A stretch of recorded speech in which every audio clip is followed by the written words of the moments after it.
You're listening to the Governor's Podcast, which is hosted by school governors, for school governors, and for all involved in or impacted by education governance. On the Governor's Podcast, we have open, honest, and transparent discussions about governance in the UK education sector, sharing and providing insights into the realities of entering the boardroom, sitting around the governing board table, and leaning in.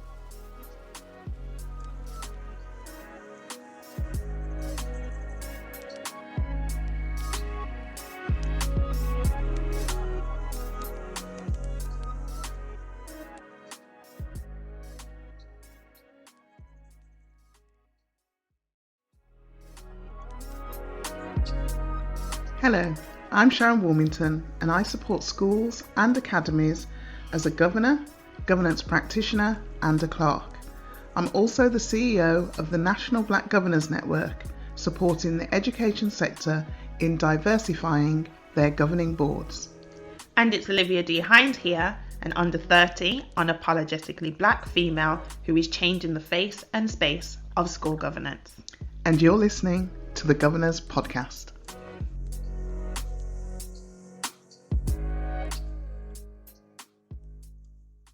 Okay, let's get into today's topic. Okay, the question is, have you completed your skills audit? Silence, tumbleweed. That is not even a dramatic pause. I'm genuinely trying to think, one, if I've seen one, and two, because if you've seen one ever? No. I mean, like, seen one recently. Okay. If it's an annual thing, then Is it an annual thing? In theory, it's supposed to be annual. Right. In practice, It's it not usually so. takes the whole academic year To get the responses completed, to get everybody completed for it to generate any kind of information. I think I've received one and completed it because I know there's an email currently flagged in my inbox for me to action where it's a case of following, when I read it, it said following the outcomes of the skills audit. Mm-hmm. This is what the chair, because it was the clerk who communicated with us, this is what the chair would like you to either sign up for this training, not specifically, Olivia, do this based on what your skills audit said, but more a case of across the board. Mm-hmm.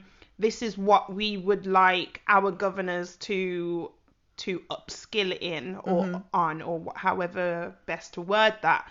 But I think skills audits always felt weird to me because, one, it just feels like it's another task. Yeah. It's September, so, you're getting loads of emails. So I don't know what one says compared to the other. Open it. Is there an attachment?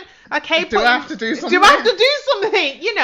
That kind of stuff. But if it's email about information, and usually if it's like a link to sign into a portal or something, it's like, okay, I'll note that. And if there's no deadline, if people say as soon as possible or at your earliest convenience, which I've been seeing in my emails over the last couple of months, at your earliest convenience, I go, well, know my earliest convenience is different to yours. So yours could be within the next week, the next month. Mine could be like, if I get it before Christmas, if I get to it before Christmas, that's good. Well, I have never completed a skills audit before. You put me on the spot and you're... Hang on. Go on. When I was a governor in your school, right, we didn't have skills audits. This is a new thing? I don't know how new it is. Like 5 years, 10 years? Back then, but I'm talking about, when were you at school? Wow. 12, 15 years ago? Sorry. Just putting you on blast there. Yeah. So 15, when I was in year 8 or something, right, at the beginning. We didn't have skills audits, like certainly not in this form. So I didn't have to do one, and I hadn't been a governor until recently. True. So that's why I've never done one, because the governing body that I sit on now, this is in essence really and truly my first proper year, if that makes sense. Okay. Because I came to the space, or they recruited me based on my governance knowledge. Mm-hmm. And I came partway through or just before lockdown and all sorts of things. So the admin stuff sort of went out the window in terms of this particular thing. Mm-hmm. So this is the first time I'm completing it as a governor. Does it look like, based on what you've just said about how this is your first one completing it as a governor, are you seeing things on there that you expect to see on there, or does it feel dated to you, even just looking at it? Does it look familiar to anything you've completed previously in your profession? I've never truly looked at it in detail from a skills perspective before, because as clerk, I've been focused on making sure governors complete it, and then collating the information and drawing out what I need to draw out of it. So I've never truly looked at the questions individually and how they pertain to me. Okay. Looking at it now, you have a different perspective. What's your thoughts? I know that I'm. Are you going to ask me a question and then answer it? Sorry, my bad. I got jumping syndrome. I have looked at the questions, and I'm seeing them as very traditional questions. Okay. Questions that relate to specific professions or industry or individuals. And being somebody of a diverse background who is in business, but not in a business that is a multinational and one that I've worked my way up to become a senior manager, all that kind of thing. I can see a lot of these questions I will actually score quite low. Right. And does that give a true picture of my contribution? Ooh, I hear you. Just because I've scored low. I had the same conversation with somebody recently, and I said, to be honest, on paper, if I was to apply to be a trustee in a MAT, I don't think I would get through the door. On paper? Based on like your track record? Because I don't have the usual skills, knowledge, experience that you would traditionally find in those be roles. Looking for. Okay.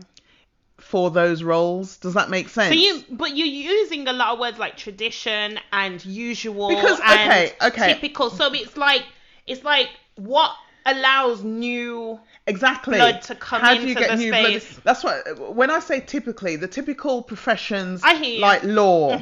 I had a call. Accountancy. I had a call recently. Somebody saying they're looking for somebody with HR specialism. Right? So to have HR or to have law or to have accountancy, you will have had to have followed a traditional route. I hear you. That's what I mean. I hear you. But that doesn't mean I don't understand law, contract law. I love it. I studied law as part of my degree, but I didn't do a law degree. I hear you. Right? I have accountancy knowledge or knowledge of accounts. I can read a set of accounts because I've been in business 20 years. But then you also think of school governance and governance in itself that you've had decades of experience in, and yet it might not be seen as necessarily on the same level as the legal professions or even the accountancy. So some of the questions, and I'm looking literally looking at a skills audit. I think it's the most recent one by the NGA, who have updated it. To be fair, I haven't looked at it in its entirety, but this is what I've sent to my governors and my trustees to complete. But in terms of the questions, the sections have been divided up. So just looking at the strategic leadership section. Question 1: I have governing experience in a school or in a different sector. So yes, I would score highly on that. I have been a chair of a board or a committee. Is that in a school or is that in a church group? Is that in the context? So for some, I could say yes because I have, but somebody else reading that could be asking the questions, the sub questions that I've just asked. Like, what do you mean? Yeah. Where do you mean? I may be chair of my local music society. Does that count? Right. Mm-hmm. I have experience and expertise in developing a strategy. Well, you could. It depends. You could be developing a strategy within a team on a project, or you could be a sole trader or an entrepreneur who's developed a strategy in terms of how you're going to market something. So again, it's in. But how? Because there are links. Yeah. Each question has got a link to a resource, a guide or resource mm-hmm. On what it means to be being strategic, what it means preparing your board for the future, whatever. Mm-hmm. But the reality of these questions, yes, who is going to look at a question, click on a link, read more information in order to answer that question? That one question, and that is for how many questions? Almost every question. There are 29. But they're broken down into categories. They are broken down. But question, I suppose the question is how can you do it differently? Because I would ask you, as somebody who is a younger governor, yes, you have experience in your own right, yes, but do any of the questions reflect in the skills audit draw out the skills, experience and knowledge that you will have had along your journey? No. And that's the problem? No, because the reason why I say that is there's difference between, when they say knowledge, skills and expertise, mm-hmm. the reason why the words are different is because I think they focus on different things. Knowledge is based on information you have in your head. Skills are probably more around practically what you've done, and expertise shows your portfolio of putting those knowledge and skills into practice. That's what I would say. Uh-huh. So expertise is your history of using your knowledge and applying your skills. I would say when we individually complete those forms as governors, I don't ever know of any meeting we've had where we've discussed it, exactly. what did you score on this, mm-hmm. or what are your thoughts on this, mm-hmm. because when you're then in the meeting and the school requires something, mm-hmm. some support in something, or for example, a common thing I've heard, a common theme in schools is how to better engage with parents. It's very important. Parents are one of your main stakeholders, right? Mm-hmm. For a school. And you're looking at how to better engage with them. We're now in the 21st century, have been for a while, and we're now in 2021, which means no student in current formal education was born out in the any 1900s. Exactly. In any year that starts with a 1-9. Exactly. Yeah. So it's basically looking at that and thinking, has the skills audit been upgraded to be best suited or fit for purpose now? Because when I think of engaging with parents, I'm thinking if the generation of your students are changing, then the generation of your parents are changing. And therefore, how you communicate with those parents will have to change. Gone are the days where you can send email after email after email after email, long, without links. Yeah. And then on top of that, sending letters and saying this is the way that we're communicating with our parents. You shouldn't have parents events or events that are targeted at parents, and 1% of the parent population is coming. You shouldn't have a room of 3 parents, 3 keen parents, or 10, or saying we're struggling to engage with our parents, but not looking at how you're engaging with them. So if you haven't changed the way that you communicate with parents in compared to how you communicated with them 10 years ago, then that's a lack of skill. Mm-hmm. And the way you can look at the lack of skill, be using the governing body as the strategic vision and focus and everything, you need someone on that governing body who understands the target audience. Mm-hmm. Your target audience are parents likely aged between 25 and 45. Let's go for that bracket. If we cover secondary school and like the early stages of the early stages of secondary school and primary school. So 25 and 45. If we go for the lower age, because at some point those parents who are parents at 25, they're going to be your parents for longer. Absolutely. Because their child is coming up through the education system. Exactly. So you got to think, okay, what year were they born?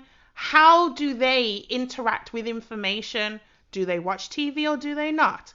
Do they drive or do they not? Do they go on social media or do they not? Do they buy newspapers and news and magazines anymore? Do they know what those are? Not a stupid question. Yeah.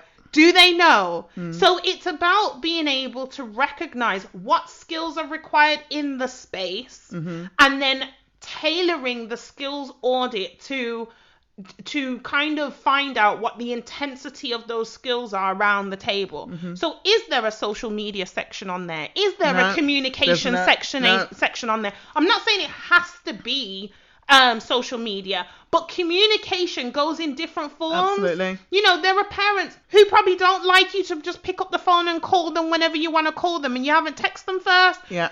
You know, because that's your generation. That's my generation. I know. I need to know if your number's not saved in my phone. Yeah. I ain't answering it. Have you texted me first? You know, because people are very conscious of their personal space and things like that. And as much as they want to continue to build a solid relationship with the school, you've got to be sensitive to how people want to do that.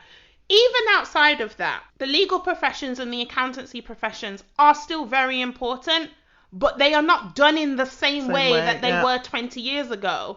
Like, people can get legal support and financial support by connecting with someone in an unconventional way. And so it's whether your questions rule out people who are qualified in the area but don't have the same certification. Yeah. Does that make sense? Absolutely. They haven't followed the same process. Right. There are when you can't be a school that can inform students on apprenticeships and yet you don't recognize the value of someone who has been an apprentice. That is so true. And came through that route. Exactly. Because again, going back to the conversation I was having with the chair of this MAT, you know, I was saying we have to move away from what we perceive to be skills, knowledge and experience and the right routes and all of that. Because the more diverse you get or want to become, you have to understand, I didn't do my degree till I was 45 years old. And that doesn't make you any less professional in the space. But what it does mean is that 20 years ago, when I didn't have a degree, there were a number of opportunities that were not open to me because I didn't have a degree. Exactly. And rather than look at what you were doing instead of getting that degree, it's like you didn't have a degree, so you don't fit the bill. Yeah, I only got and I'll say this and people are really surprised by it. I only got my degree so that it would answer a lot of questions or shut a lot of people up. Because it's not nobody's ever asked me what grade I got or even what I studied. Yeah. The moment I say I've got a degree, it's like that's it. It's like okay, that's all we needed to know. You know, and so even down to a job description, I ask people, does the role really need somebody who's got a degree? Yeah. Or 5 years experience. Or is there an alternative? Because that in itself could be a barrier. And you have to, and that is why when you're talking about diverse communities, diverse people coming in, we bring our difference to make a difference. But that doesn't mean that we are unqualified, unskilled, without knowledge, without experience. It's so true. It's so true because if you look at how things are changing, let's use the accountancy or the finance industry as an example. So you have an accountant who's been an accountant for 30, 40 years, not knocking anyone who is, still very valuable. And then someone who has is an accountant or does accountancy practices in their professional space, for 5 years. Now, one of them is probably going to talk to you about the high street banks. And another one is going to talk about mobile financial banking. Yeah. Both of them are valuable in a space because they come with different perspectives. That's where your diversity comes in. Diversity isn't just linked to cultural background or age or even disability. It's not linked to your traditional, the things that you expect diversity to be about. Diversity is simply a diverse perspective, coming at something from a different angle based on your own standpoint or your own experience. So in that space, you can imagine someone telling you, hold on, I can manage my money via an app, tap, because people are looking for convenience, or some of the market is looking for convenience. Other people want to understand how to, like, if you think of the budgets that schools are managing, and if there's big projects happening and everything, you want to be able to have a difference of perspective on one issue rather than solely rely on one person and think that that's the right one. Absolutely. But more than that, remember 2019, I think it was, Radio 4, the young A-level student, year 12, who was in a serious dilemma about her YouTube business and her A-levels. Does she stop doing her A-levels because her YouTube channel is taking off so much? Or does she stay and do them? Now, you and I both know the kind of income generation that can take place. Young people are earning money in their bedrooms. I mean, you know, Google started in somebody's bedroom. Facebook started in somebody's bedroom. That's the reality of where we are in the 21st century. So these young people are earning thousands and thousands and thousands of pounds. In some regards, those that hit or become sensations, they can go from zero to millionaire.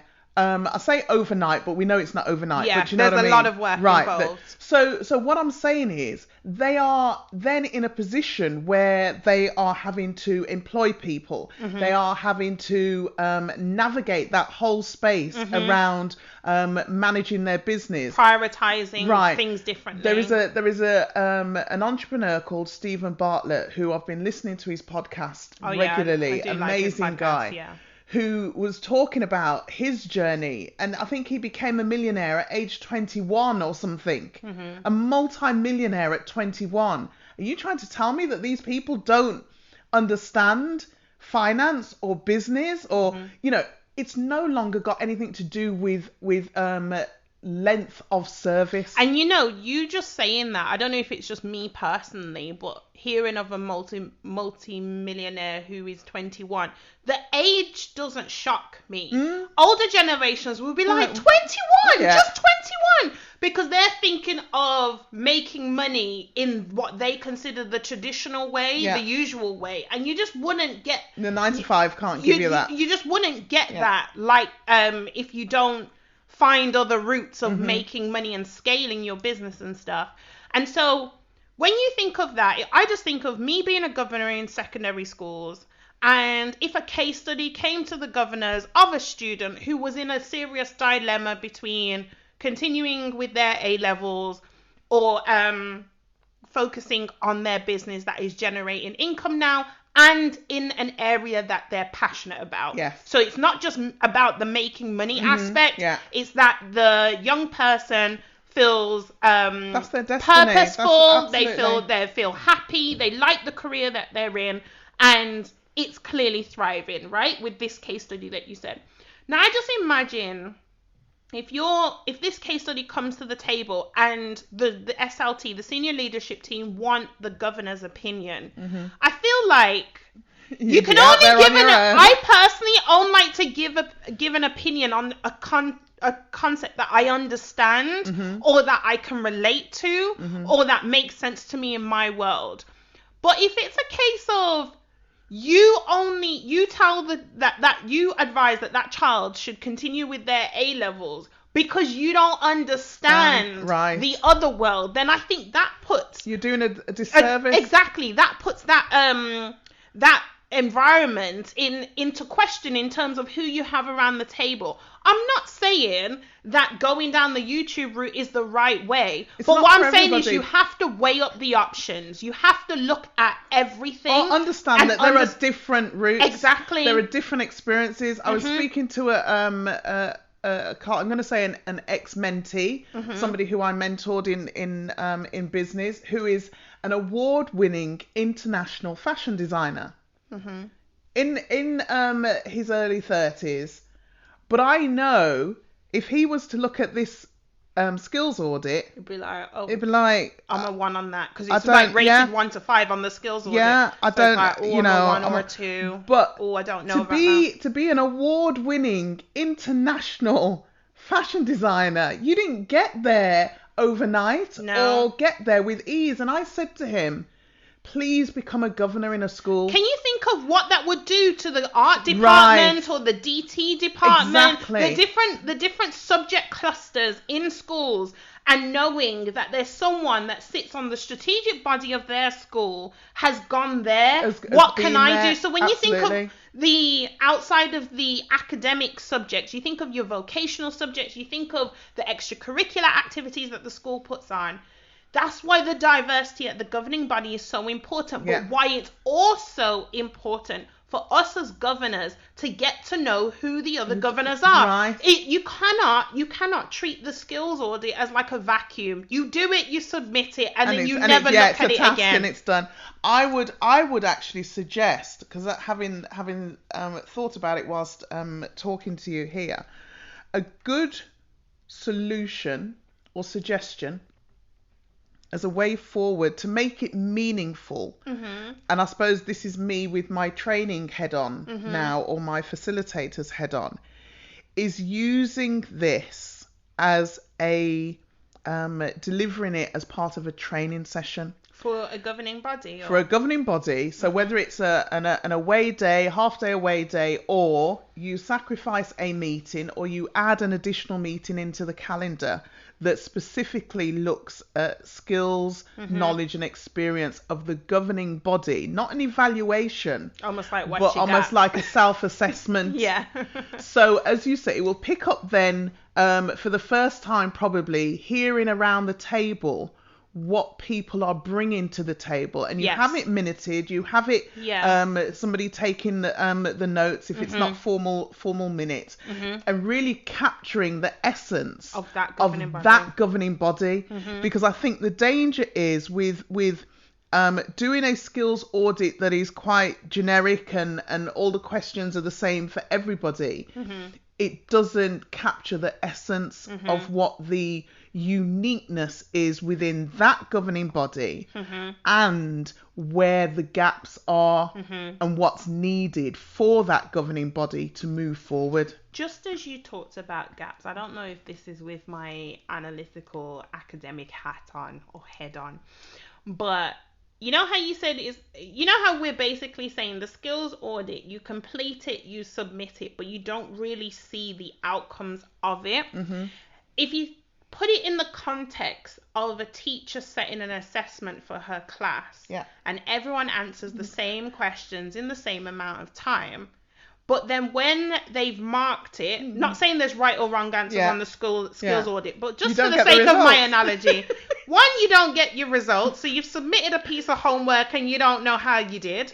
But then you also, as a teacher, so whether that's equating it to the chair or the clerk or the governing body as an entire unit, you're not looking at the whole class and identifying where the gaps are and what areas we therefore need to give more attention to. And gaps, the kind of gaps that the skills audit can reveal, not just, this person over here doesn't understand that, or this person over there scored low on that. It's what's not on the skills audit that we do have. And absolutely. Need. What the is there? The gaps within the skills audit itself. Absolutely. I totally agree. Otherwise, you are a class of students who have sat an assessment and the teacher doesn't know what to do next in the scheme of learning, because they've decided, you know what?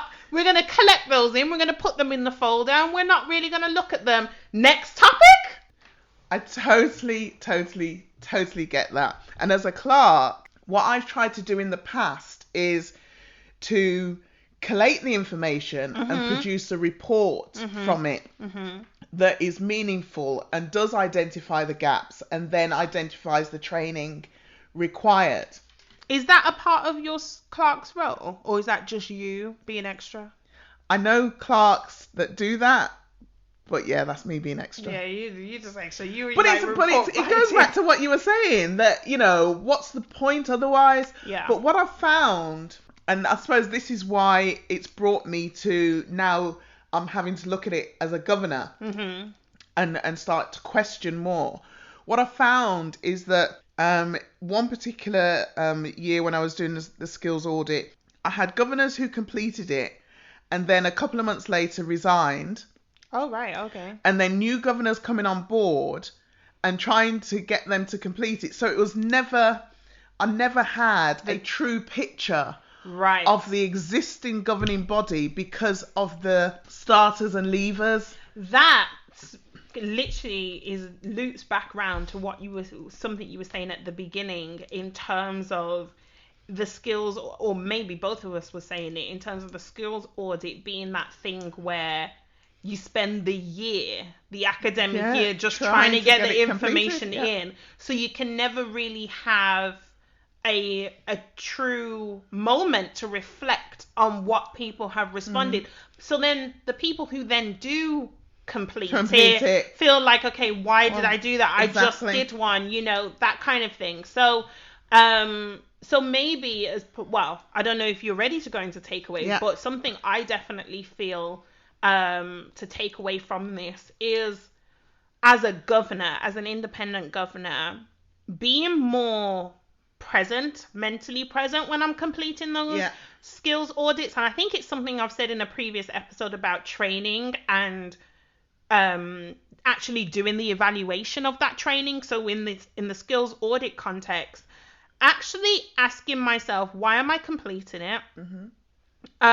Completing it, I don't want to be a barrier to getting things done, but also adding a comment or saying what I feel this skills audit has done for me as a governor. Either it's given me a chance to reflect, and I actually can see that the skills audit I'm completing in 2020, I can see more growth since when I completed it in 2018, for example, because you don't really look at your previous completion form. So you don't know if you've actually upskilled in the time that you've been a governor, or if the skills audit has included things that you have, learned. I believe from the committees I sit on, there's things I'm learning from my governor colleagues all of the time. So even though I may not have done a course in finance, if I'm sitting around the table with someone who has had experience as being the director of finance of an organization, believe me, I'm learning something. Absolutely. Because at the very least, I'm picking up crumbs. So I think that my takeaway, just to kind of summarize, would be to be more attentive with the skills audit, and if anything, be that voice that no one else may be using to say, okay, what happened following the skills audit? Is that something that we should look at as a group, or when should we look at it as a group? Because I'd be interested to know how other people scored themselves, and if there's anything that we do have that's not reflected on that form. My takeaway too, one, as a governor, to complete my skills audit by the end of the month. Okay, do that. As a commitment.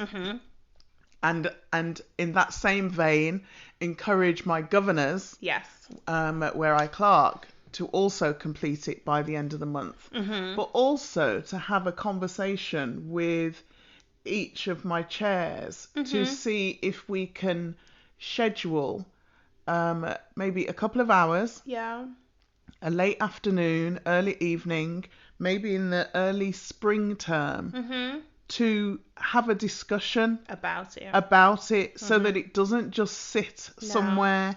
And even if a report is written, what we do with that, otherwise it then just becomes another task I have a question, and this is not to extend. You have a question after the takeaways? Yeah, that's what I'm saying. It's not to overextend the discussion, but it's just based on what you've just said about sitting with the chairs.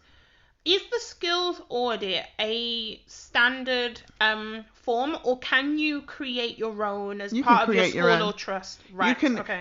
I know some schools do. Right. Some. If you don't know where to start, then people will use what they can find, which is usually the NGA one. Okay. But some, like I created one based on the NGA's one, but making it easier to complete. I created it as a Google form. Not easier to complete, but easier to analyze and pull the data from. It's both. Yeah, okay. It's both. Because with a Google form, you can just send it and you can complete it from any device. So I did, but that in itself is time consuming. Yeah, of course. So I've done that, but I'm finding increasingly on the network, both for clerks and governors, there are more questions being asked about the usefulness of a skills audit, and does it truly reflect? I'm thinking of a governing body where I know that at least 50% of the governors were under 35. Right. So and again, it just didn't fit. How relevant are these questions? How easy?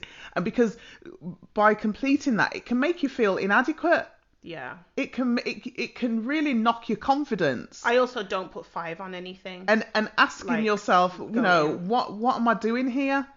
If I'm only scoring 1s and 2s on this, and we're always hard on ourselves anyway. We always I don't feel like I can put 5 unless I'm absolutely ace at it, and even then I don't know if it's just the way I complete forms. I don't go for the extremes. I've seen people with hover in the middle, but again, if you are that person and you have that experience, then by all means ride that 5. There's no problem with that. I just thought I'd ask the question, and that's why I think the discussion is really important around it. So taking the strategic leadership section, having that as a discussion around the table, and okay, if you, and not even, you don't even want to put anybody on a pedestal on under the microphone and under the microscope. Okay. What I'm trying to think where you're taking your point. Yeah, you don't want to put somebody under the microscope and make them feel in an open environment. Not everybody wants to be open about, I don't know much about that, or I would only score myself a 1 in that. That's the danger of sometimes having open discussions where scoring is required. But where you can have an open discussion about specific areas, then I think that will, and you have actions that you can take from that. So, we're going to extend this a little bit. This is you? Sorry. This is you. I asked one question. I just said, can a school create their own? Okay. Well, I will end it there because it's taken it to a different. It's my training head now that's coming into play on this, and I think maybe as a takeaway, what we need is training in how to complete this, and also what we do with it afterwards. Okay. So, and I'll end it there. Okay. Right. Training for skills audit. Just add that to the list. Yeah.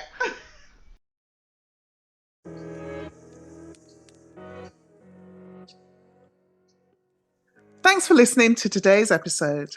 Please rate, review, and subscribe via your preferred streaming platform. The Governor's Podcast is a brand of the legal entity Education Governance Solutions Limited, and a free training resource for anyone. So if you know someone who is interested in becoming a governor or a trustee, please share this podcast with them. And if you'd like to get in touch with us directly with questions or comments, then drop us an email at thegovernorspodcast@gmail.com. You can also follow us on social media platforms at The Governor's Podcast. Let's connect.